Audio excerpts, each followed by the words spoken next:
வெண்முரசு. திசைதேர் வெள்ளம் 4. வாசிப்பது சந்தீப். பகுதி 2. தாழ்வோன். இருள் விலகத் தொடங்கிய முன்புலரியில் படைகளை எழுப்பியபடி கொம்புகளும் முழவுகளும் ஒலித்துக் கொண்டிருந்தன. முதல் ஆணைக்கு அவர்களனைவரும் துயிலெழுந்தனர். அடுத்த ஆணைக்குள் காலைக்கடன்களை முடித்தனர். தொடர்ந்த ஆணைகளுக்கு உணவருந்தி கவசங்கள் அணிந்தனர். அரையிருளுக்குள் நிழல்கள் என அசைவுகள் கொப்பளித்த படையின் நடுவே பீமன் புரவியில் சென்றான். அவனைக் கண்டு தலைவணங்கிய சுருதகீர்த்தி அவை கூடிவிட்டது, தந்தையே என்றான். தலையசைத்த பின் அவன் யுதிஷ்டிரரின் மாளிகை முன் இறங்கி புரவியை ஏவலனிடம் அளித்துவிட்டு உள்ளே சென்றான். யுதிஷ்டிரரின் சொல்சூழவை முழுமை கொண்டிருந்தது. அவனுக்காக அவர்கள் காத்திருந்தது அவையில் எழுந்த மெல்லிய உடலசைவுகளில் தெரிந்தது. பீமன் சொல்லின்றி அரசரையும் இளைய யாதவரையும் வணங்கிவிட்டு தன் பீடத்தருகே சென்றான்.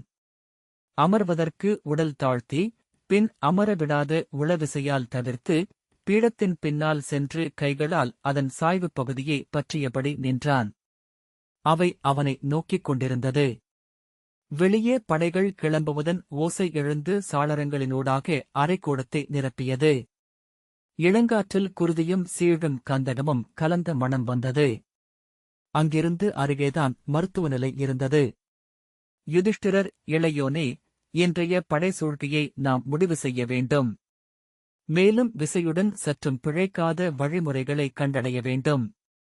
அதன் பொருட்டே பாஞ்சால இளவரசர் இங்கு வந்துள்ளார். அவருடைய திட்டங்கள் முன்னரே அவை முன் வைக்கப்பட்டுவிட்டன. உன் சொற்களைக் கேட்டு முடிவு செய்வதற்காக காத்திருந்தோம் என்றார். பீமன் அவையை ஒருமுறை நோக்கிவிட்டு, நேற்றைய செய்திகள் அவைக்கு முழுமையாக வந்துவிட்டனவா என்றான். யுதிஷ்டிரர் அதிலிருந்து உட்குறிப்பை உணர்ந்து ஒரு கணம் சொல்லிழந்து விழிதாழ்த்தினார். சகதேவன், ஆம் மூத்தவரே, பின்னிரவிலேயே அனைத்து கணக்கெடுப்பும் முடிந்து எல்லாச் செய்திகளும் வந்து சேர்ந்துவிட்டன. அவை அனைத்தையும் படித்து சுருக்கி மூத்தவரிடம் நான் கூறிவிட்டேன் என்றான். அவைக்கும் கூறலாமே என்று பீமன் சொன்னான். சகதேவன் யுதிஷ்டிரரை ஒருகணம் நோக்கிவிட்டு, அனைவரும் அறிந்த செய்திகள்தான். நேற்று நமது படைகள் நாம் எண்ணியிராத பேரழிவை சந்தித்திருக்கின்றன. ஆகவே படைவீரர் அனைவரிடமும் பெருஞ்சோர்வு நிறைந்துள்ளது. வெல்வோமெனும் நம்பிக்கை எவரிடமும் இல்லை. ஒழுங்கின்மை பரவிக் கொண்டிருக்கிறது என்றான். நேற்று நள்ளிரவில் குலாடர்களின் 7 நூற்றுவர் தலைமையில் ஒரு சாரார் படையிலிருந்து தப்பிச் செல்ல முயன்று பிடிபட்டனர். பீமன், அசுரர்களும் நிஷாதர்களும் கிராதர்களும் எவரும் செல்லவில்லையா என்றான். யுதிஷ்டிரர், அவர்களின் போர் அல்ல இது. அவர்கள் செல்ல விழைந்தால் தடுக்க வேண்டாம் என்று நான் சொன்னேன் என்றார். அறிவின்மை. படை என்பது உடைப்படுத்த கரையை மேலும் உடைக்கும் ஏரி என்றான் பீமன். ஆம், ஆனால் நேற்று இங்கே நடந்தது இரக்கமில்லா படுகொலை. அதற்கு அவர்களை இழுத்துக்கொண்டு சென்று படைக்க நான் விரும்பவில்லை என்றார் யுதிஷ்டிரர். பீமன் சினத்துடன் மேலும் சொல்லெடுக்க முயல, அதைப் பற்றி பேச வேண்டியதில்லை, இளையோனே என்று யுதிஷ்டிரர் கை நீட்டி தடுத்தார். கசப்புடன் தலையசைத்தபடி பீமன் திரும்பிக் கொண்டான். சகதேவன், நமது துணையரசர்களில் 12 களம்பட்டனர். களம்பட்ட இளவரசரின் எண்ணிக்கை 8 மடங்கு. குலாடர் குலத்து இளவரசர்கள் ஸ்வேதனும் சங்கனும் மறைந்தது நம் படைக்கு பேரிழப்பு. அவர்கள் மாவீரர்களாக தங்களை நிறுவி வெண்புகுந்தனர். விராட குலத்து இளவரசர் உத்தரரின் களப்பலி நமக்கு நேரிழப்பு. அவர் இன்று நம் குடியில் ஒருவர். நம் படைகளுக்கு மிகப் பெரும் எச்சரிக்கை ஒன்று விடப்பட்டுள்ளது பிதாமகர் பீஷ்மரால் என்றான். பீமன், அச்சுறுத்தல் என்று சொல் என்றான். சகதேவன் கண்களில் பொறுமை இழப்பின் சிறு சுருங்கல் வந்து மறைய ஆம் என்றான். அவை சகதேவனின் சொற்களுக்காக காத்திருந்தது. நேற்று ஒரு நாளில் நமது படைகளில் 10 1 முற்றழிந்தது என்கின்றன கணக்குகள். எரிக்கப்பட்ட புதைக்கப்பட்ட உடல்களின் கணக்குகளை மூத்த பாஞ்சாலர் சிகண்டி தனியாகவே எழுதியளித்திருக்கிறார். புண்பட்டோர் அவர்களை விட 2 மடங்கு. அக்கணக்குகளும் வந்து சேர்ந்துள்ளன. சகதேவன் கைகாட்ட 2 ஏவலர் ஓலைகளைக் கொண்டு வந்து பீமனிடம் நீட்டினர். அவன் அதை கையால் வாங்கி பீடத்தின் மேல் இட்டுவிட்டு, அவர்களின் இழப்பு என்ன என்று கேட்டான். நமது அழிவில் 1/3 அல்லது அதைவிடக் குறைவு என்றான் சகதேவன். பீமன் கைகள் பீடத்தின் மேல் இறுகின. பற்கள் கடிபட தாடை முறுகியது. மூச்சொலியுடன், நாம் என்னதான் செய்தோம் களத்தில்? நானிழந்தனவா நமது விற்கள்? நமது அம்புகள் அனைத்துமே குறி தவறினவா என்றான். சகதேவன், இல்லை மூத்தவரே, நம் படைகள் முழுவீச்சுடன் போரிட்டன என்பதே உண்மை. மூத்தவர் அர்ஜுனனும் தாங்களும் பாஞ்சாலர் திருஷ்டத்யும்னும் நேற்று வில்திறனின் உச்சத்தில் இருந்தீர்கள். நம் மைந்தர்களும் களத்தில் ஒரு கணம் சளைக்கவில்லை. உங்கள் அனைவரை விடவும் பெருந்திரள் கொண்டவனாக திகழ்ந்தான் நமது மைந்தன் அபிமன்யு. நாம் அவர்களுக்கு அளித்த அழிவும் சிறிதல்ல. ஆனால் பீஷ்ம பிதாமகர் நேற்று முப்புறம் எரிக்க வந்த சிவன் போலிருந்தார் என்றான். அவர் விட்ட அம்புகளில் குறி தவறியவை மிகச் சிலவே. அவர் முன்னிருந்து நம்மவர் உயிர் தப்பியவர் அதனினும் சிலர் என்றான் நகுலன். காவல் மேடை மேல் ஒருமுறை ஏறியபோது கண்டேன் அவர் போரிட்ட இடத்தின் விந்தையை. பரவிப் பெருகும் வெள்ளம் நடுவே பிலத்தில் சுழித்து இறங்கி மறைவது போல நமது படை அவரை அணுகி மறைந்து கொண்டிருந்தது. அவருடைய தேர் சென்ற வழி இருபுறமும் எழுந்த பிணக்குவியல்களால் நன்கு தெரிந்தது. பீமன் பெருமூச்சு விட்டான். திருஷ்டத்யும்னன் மெய்யாகவே அவரை தேரில் தொடர்வதற்கு தடையாக இருந்தது அப்பிணக்குவியல்தான். பிணவேலி என்று என் தேர்ப்பாகன் சொன்னான் என்றான். யுதிஷ்டிரர் அனைத்தையும் அழித்தபடி பற்றி படர்ந்தேறுகிறார் பிதாமகர். நேற்று நாம் வகுத்த சூழ்கைகள் அனைத்தும் பொய் என்றாயின. அவரை நாம் சரியாக மதிப்பிடவில்லை. முதியவர் என்றும் மூத்தவரென்றும் மட்டுமே நோக்கினோம். ஏனென்றால் அவரது மைந்தர்களாக நாம் பெரித வகையிலும் அவரை எண்ணியதில்லை. இரக்கமற்ற களப்போர் வீரர் என்றும் குறிதவராத வில்லவர் என்றும் நாம் அவரை மதிப்பிட்டதில்லை. அதை நேற்று கண்டோம் என்றார். தலையை அசைத்து, களத்தில் இளையோரை முன்னிறுத்தினால் மூதாதையின் கை தளரும் என்று எண்ணியதைப் போல் இப்போரில் நாமுழைத்த பெரும்பிழை பிறிதொன்றில்லை என்றார்.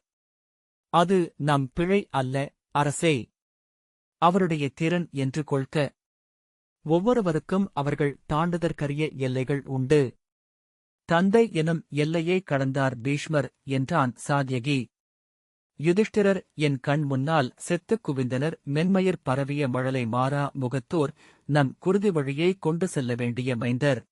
அவர்கள் மண்ணோடு மண்ணாக கிடப்பதைக் கண்ட பின்னரும் உயிருடன் மீண்டதை எண்ணி நேற்று நான் ஒரு கணமும் துயிலவில்லை என்றார். அவரிடம் சீற்றம் குடியேறியது. இங்கு படைசூழ்கையில் எவரோ உரைத்தனர், தன் மைந்தரை தானே பலி கொடுக்கும் குலம் வெல்லும் என்று. தனக்கு கருணையும் இரக்கமும் இல்லை என்று அது பிறருக்கும் தனக்கும் அறிவித்துக் கொள்கிறது என்று. அதை சொன்னபோது அந்த அவையில் நின்ற தெய்வம் நகைத்தது போலும். இதோ அள்ளிக் குவித்திருக்கிறோம் நம் வீட்டு வாயிலில் நம் குலத்து மைந்தர்களை. நாமே கொன்று கூட்டினோம் அவர்களை.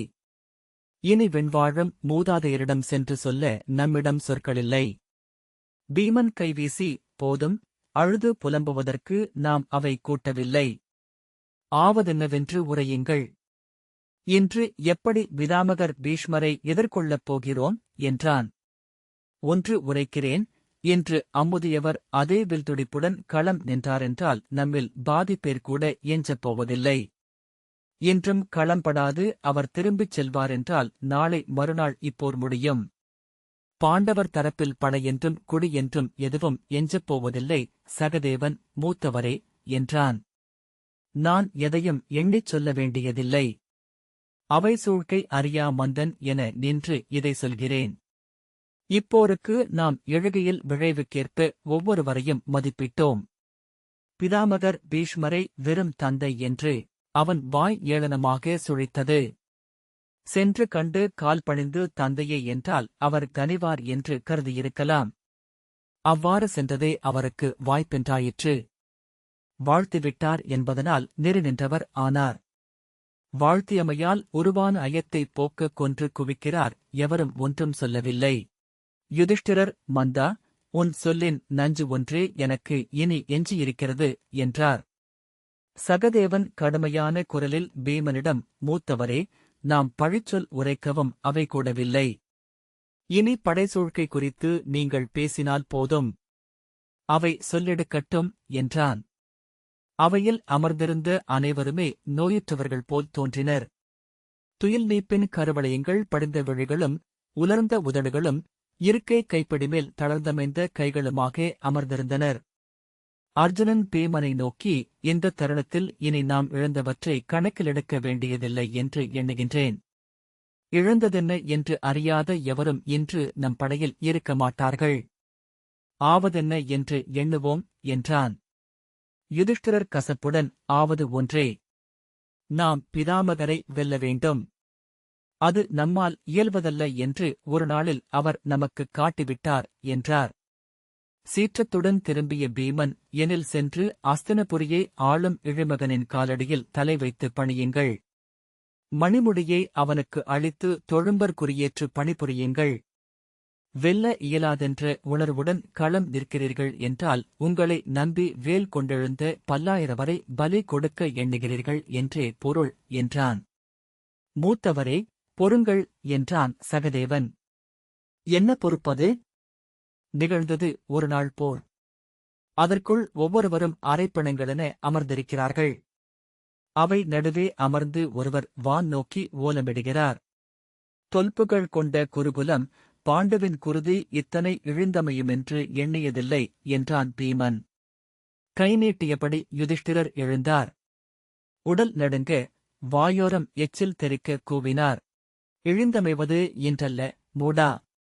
நேற்று நீ பிதாமகரின் அம்புகளுக்கு முன் நிற்க ஒண்ணாது பின்னடைந்தாயல்லவா அப்போது என்றார். இன்று பின்னடைவதில்லை என்று பீமன் கூவினான். நேற்று நான் நாளை போருக்கென காக்கப்பட்டேன். நோக்குக அவை, இன்று களம்படுவேன். அன்றி அம்முதியவரைக் கொன்று மீள்வேன். அர்ஜுனன், வெறும் வஞ்சனங்களுக்கான இடமல்ல இது, மூத்தவரே. இது என் போர், இதை நான் நிகழ்த்துகிறேன் என்றான். அவ்வண்ணமெனில் நேற்று நிகழ்த்த வேண்டியதுதானே? நேற்று எங்கு போயிற்று உன் வீரம் என்றான் பீமன். அர்ஜுனன் சொல்லெடுப்பதற்குள் உன் காண்டீபத்தை வந்து பற்றியது அறம். தொல்குடியின் நெறி. தந்தை முன் நின்று கால் நடுங்கும் சிறுவனென்றானாய். அறிவிலி, இன்று மட்டும் அந்த எல்லையை எப்படி கடப்பாய் என்றான் பீமன். இப்போது சென்றதை பேசிக் கொண்டிருப்பவர் நீங்கள், மூத்தவரே என்று நகுலன் சொன்னான். மூடு வாயை என்று கையை ஓங்கியபடி அவனை நோக்கி ஓர் அடி எடுத்து வைத்தான் பீமன். இளைய யாதவர் மெல்ல கனைத்தபோது அவையில் ஓர் அசைவு ஏற்பட்டது. பீமன் உடல் பதிந்து அமைய திரும்பி அவரை பார்த்தான். நாம் எதையும் மிகைப்படுத்திக் கொள்ள வேண்டியதில்லை, குறைத்துக் கருதவும் வேண்டியதில்லை. நேற்று நிகழ்ந்தது நாம் எண்ணியிராதது என்றார். நம் இளையோரை இழந்தோம். பீஷ்மரின் கைத்திறனை முன்னரே அறிந்திருந்தும் நெஞ்சக் கடுமையை நேற்றுதான் அறிந்தோம். இழந்தது எதுவானாலும் ஈட்டியது அவ்வறுதல் என்று கொள்க என்றார். பின்னர் அவர் உதடுகளில் மெல்லிய புன்னகை ஒன்று வந்தது. எய்த வேண்டியவை அனைத்தையும் தந்தையரை கடந்து சென்றுதான் அடைய வேண்டுமென்று நெறியுள்ளது போலும். தடையென்று எழுந்து வந்து நிற்கும் தந்தையர் பெருந்திரளின் வடிவமாக பீஷ்மர் இங்கு வில்லேந்தி நம்முன் வந்து நிற்கிறார். பீமன் அர்ஜுனனை நோக்கினான். அவன் கைகளை மார்பில் கட்டி விரித்து நோக்கி அமர்ந்திருந்தான். மைந்தரை இழந்ததும் நன்றே. இழப்பு குறித்த அச்சமே செயலில் தயக்கமென்று ஆகிறது. நாம் ஏதும் இழப்பு எதுவரை என்றும் இப்போது கண்டோம். நம் எல்லைகள் இரண்டும் தெளிவடைந்தன. நம்மால் கடக்க முடியுமா என்று பார்ப்போம். பீமன், யாதவரே, நம் படைகள் இருக்கும் நிலையை தாங்கள் அறிந்திருக்கிறீர்களா என்று தெரியவில்லை. நேற்று நம் படைகளை கொடுங்கனவுகள் அலைக்கழித்திருக்கின்றன. அடுக்கடுக்காக மண் திறந்து கொள்ள பாதாள தெய்வங்கள் எழுந்து வந்து பரவி குருதி கொண்டாடுவதைக் கண்டிருக்கிறார்கள். பலர் அலறி கூச்சலிட்டு எழுந்து விழுந்திருக்கின்றனர். தங்கள் படைக்கலங்களாலேயே உடலை கிழித்துக் கொண்டிருக்கின்றனர் சிலர். நம் படைகளில் அனைவருமே கனவு கண்டதாக சொல்கிறார்கள். காலையில் எழுந்து காய்ச்சல் கொண்டவர்களைப் போல் நடுங்கி அமர்ந்திருக்கின்றனர் இளையவர்களும் முதியவர்களும் என்றான். ஆம், அதை என்னிடமும் சொன்னார்கள் என்றார் இளைய யாதவர். நீங்கள் கனவு காணவில்லையா என்று பீமன் கேட்டான். அவர் புன்னகையுடன் இல்லை என்றார்.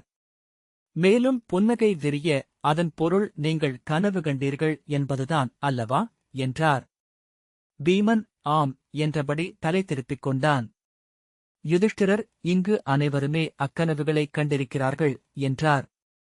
அர்ஜுனன் பெருமூச்சுடன் அசைந்தமர்ந்தான். நாம் பகலைப் பற்றி மட்டும் பேசுவோம் என்றார் இளைய யாதவர். ஆம், அதற்கு முன் நான் அறிய வேண்டுவது ஒன்றுண்டு. நேற்று நாம் படைகளின் நம்பிக்கையின்மையைப் போக்க அரவானை பலி கொடுத்தோம். இன்று மும்மடங்கு சோர்வில் அவர்கள் உள்ளனர். இன்று செய்ய வேண்டியதென் என்றான் பீமன். இளைய யாதவர், இனி இப்போரை பீஷ்மரே கொண்டு செல்வார் என்று அதே புன்னகையுடன் சொன்னார். ஒவ்வொரு வீரனும் தன் எல்லையை கண்டுவிட்டான். சாவதொன்றே வழி என்றால் புகழுடன் சாகலாமென்று எண்ணுவான். இனி நம் படைகள் பின்னடி வைக்க இயலாது. காண்க, இன்று அவை உச்சவெறி கொண்டு களம் நிற்கும். வேட்டையாடப்படும் விலங்கிலும் வீரம் எழுவதுண்டு. பீமன் பெருமூச்சு விட்ட பின் பீடத்தில் அமர்ந்து கைகளை கட்டிக்கொண்டான். இளைய யாதவர், இன்று நாம் அமைக்கவிருக்கும் படைசூழ்க்கை என்ன என்று படைத்தலைவர் கூறுக என்றார். யுதிஷ்டிரர் கைகாட்ட திருஷ்டத்யும்னன், இன்று காலை எழுந்தவுடனே அப்படை சூழ்கையை முடிவு செய்துவிட்டேன். 7 பகுதிகளாக முழுமையாக வரைந்து அவை முன் படைத்திருக்கிறேன் என்று கைகாட்டினான். படைத்தலைவன் வஜ்ரசீர்ஷன் அந்த படைசூழ்கை வரைவுகளை கன்றுத்தோல் சுருள்களாக கொண்டு சென்று இளைய யாதவரிடம் அளித்தான். அவர் அவற்றை ஒவ்வொன்றாக விரித்து கூர்ந்து நோக்கி தலையசைத்தார். அவை அவர் நோக்குவதை நோக்கி அமர்ந்திருந்தது. யுதிஷ்டிரர், கிரோஞ்ச வியூகம் என்றார். இளைய யாதவரின் முகத்தில் எவ்வுணர்வும் வெளிப்படவில்லை. சுருள்களை சுருட்டி அப்பால் வைத்துவிட்டு, இதன் நோக்கம் என்ன என்றார். திருஷ்டத்யும்னன், யாதவரே, நாரைச்சூழ்கையை நான் வெவ்வேறு கோணங்களில் நோக்கிவிட்டேன். நமக்கு இன்று தேவை விரைந்து செல்லும் பறவையுடல். உடலிலிருந்து நெடுந்தோறும் விலகி சொடுக்கி எழும் நீள்கழுத்து கொண்டது நாரை. அதன் முனையில் கூர்கொண்ட அலகு அமைந்துள்ளது. நாரையின் கழுத்து எண்புறமும் வளைவது. தன் உடலில் எங்கும் சென்று தொடுவது. தன் எதிரியை பாம்பென்றாகி வளைக்கவும் கொத்தவும் வல்லது. நாகத் தொடுகையின் விரைவு கொண்டது என்றான். இளைய யாதவர், மெய், இன்று விரை ஒன்றே நம்மை காக்கும் என்றார். நாரையின் உடல் என நம் படை அமையட்டும். அதன் முகப்பில் கூரலகு என அர்ஜுனன் அமைக. தொடர்ந்து அதன் நீள்கழுத்தில் பீமசேனரும் அபிமன்யுவும் சாத்யகியும் நானும் பிற மைந்தரும் அமைவோம். அதன் இறகுகளாக பாஞ்சாலப் படை விரிந்திருக்கும். உடலென்றும் காலென்றும் பிற படைகள் நிலை கொள்ளும் என திருஷ்டத்யும்னன் தொடர்ந்தான். நாரை இன்றைய போரில் ஒன்றை மட்டுமே இலக்கெனக் கொண்டது. எந்த ஆழத்தில் மூழ்கியும் அதையே கொத்தி எடுக்க அது முயலும். அதன் முழுதொடலும் அவ்வலகுக்கும் கழுத்துக்கும் துணைப்புலம் என அமையும். அவன் சொல்லி முடித்ததும் அவையினர் கைகளைத் தூக்கி, ஆம், வெற்றிச் சூழ்க்கை, கொத்தி எடுப்போம் இரையை என்று கூவினர். பீமன், அவையோரே, நேற்று என் கனவில் நான் எனக்கென வஞ்சனமொன்றை உரைத்தேன். இன்று அதை நெஞ்சில் கொண்டே களத்தில் எழவிருக்கிறேன் என்றான். அனைவரும் அவனை நோக்க, நேற்று எந்தத் தடைகளெல்லாம் என் கால்களைத் தடுத்தன, தோள்களில் எடையாகியன என்று எண்ணி நோக்கினேன். அவை அனைத்தையும் இன்றுடைப்பேன். என்னுள் வாழும் தந்தையையும் மைந்தனையும் இன்று குருக்ஷேத்திரக் களத்தில் பலி கொடுப்பேன். அவையோ அறிக, என்னுள் வாழும் நல்லறத்தோனையே இன்று பலி கொடுப்பேன். பயின்ற உடலென, வெறிகொண்ட உள்ளமென, விலங்கென நின்று எதிர்ப்பேன். இன்று பெருங்குருதியாடியே மீள்வேன் என்றான். இளைய யாதவர் அர்ஜுனனை நோக்கி, இது உன் போர், பார்த்தா என்றார். அர்ஜுனன், ஆம், எண்ணியிரா பெருவீரத்துடன் எழுந்து நிற்கிறார் பீஷ்ம பிதாமகர். எல்லையற்றது எனத் தெரிகிறது அவர் கொண்ட இரக்கமின்மை. ஆயினும் நான் அவரை வெல்வேன். ஏனெனில் வென்றாக வேண்டுமென்பதே நெறி. இப்புடவி அத்தகைய பல்லாயிரம் நெறிகளின் நெசவால் ஆனது என்றான். தன் மார்பில் கை வைத்து, அவையோரே, பிரிதன்மை ஒன்றே என் உள்ளத்தில் ஆழ உணர்கிறேன். அவ்வாறன்றி வேறு வழியில்லை என என் அகம் சொல்லிக் கொண்டே இருக்கிறது. அது ஒன்றே என்னை செலுத்துகிறது என்றான். அது உன் இயலாமைக்கு நீ அளிக்கும் அணிகலனாகவும் இருக்கலாம். உன் கால் தயங்குவது ஏன் என்று நீ அறிவாய் என்று பீமன் சொன்னான். சீற்றத்துடன் ஏதோ சொல்ல நாவெடுத்து பின் அடக்கிக் கொண்ட அர்ஜுனன், என் எல்லையையும் நான் அறிவேன் என்றான். பற்களைக் கடித்து கைகளை ஓங்கியபடி, இன்று உன் கண்முன் அதை நான் கடக்கிறேன். இன்றுடன் நீ என்னை கைவிடுவாய், அன்றி உன்னைக் கடந்து மேலெழுவாய் என்றான் பீமன். யுதிஷ்டிரர், புழு தணிந்துவிட்டது. அவை எழுக என்றார். அவையினர் அனைவரும் எழுந்து நின்று தங்கள் வாள்களை உருவி தலைக்குமேல் தூக்கி அசைத்து, வெல்க குருகுலம், வெல்க மின்கொடி, வெல்க யுதிஷ்டிரப் பேரரத்தான், வெற்றி, வெற்றி, வெற்றி என்று போர்வஞ்சினம் ஒலித்தனர். வெண்முரசு விவாதங்கள் தளம். இந்த வாசிப்பை கேட்டதற்கு நன்றி.